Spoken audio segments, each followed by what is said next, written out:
உண்மையிலேயே நீங்கள் எந்த மகான்களின் பெயரால் இப்படிப்பட்ட கந்தூரி கொண்டாட்டங்களில் ஈடுபடுகிறீர்களோ அவர்கள் மறைவானவற்றை அறிபவர்கள் அல்ல.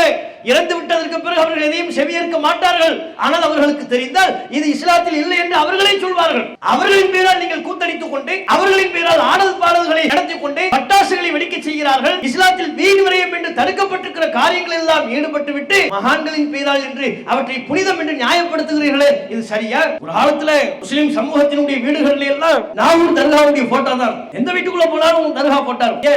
அந்த போட்டோவை வீட்டுக்குள் வைப்பதே பரக்கத்து நினைச்சாங்க. அதையெல்லாம் அல்லாஹ்வின் அருளால் படிப்படியான பிரச்சாரங்களின் வாயிலாக இறைவனின் அபிவிருத்தியை பெற வேண்டும் என்றால் அல்லாஹ்விடத்தில் நீங்கள் பிரார்த்தனை செய்யுங்கள். ஒரு தர்காவின் படத்தை வீட்டிற்குள் மாட்டி வைத்து விட்டால் பரக்கத்து வந்துருமா? இன்னும் சில பேர் 786 வீட்டுல எழுதுறது. பொருளாதாரம் இல்லனா இவரே ஒரு குச்சியால் எழுதிடுவார். 786 வீட்டுக்கு முன்னால் எழுதிடுவார். கொஞ்சம் காசு இருந்துச்சுன்னா பெயிண்டால் எழுதிடுவார். கூடுதல் காசு இருந்துச்சுன்னா கிரில் கம்பி ஆர்டர் பண்ணும்போதே 786 ஒரு கிரில் கம்பி தாங்கன்றுவார். ஜன்னல் கம்பிலியோ நிலை கம்பிகளிலோ 786 கிரில் கம்பிலியோ அந்த நம்பருக்கு ஒரு புனிதம் கிடையாது. அது 786 வீட்டுக்குள் இருக்குமேயானால் முசீபத்து வராது. யாரு சொன்னா? ரசூலுல்லாஹ் சொன்னாங்களா? நபிகள் நாயகம் ஸல்லல்லாஹு அலைஹி வஸல்லம் அவர்கள் அல்லாஹ்வின் மீது தான் நாம் நம்பிக்கை வைக்க வேண்டும் என்று சொன்னார்களே ஒழிய அல்லாஹ்வினால் படைக்கப்பட்ட படைப்பினங்களின் மீது அல்ல, பொருட்களின் மீது அல்ல.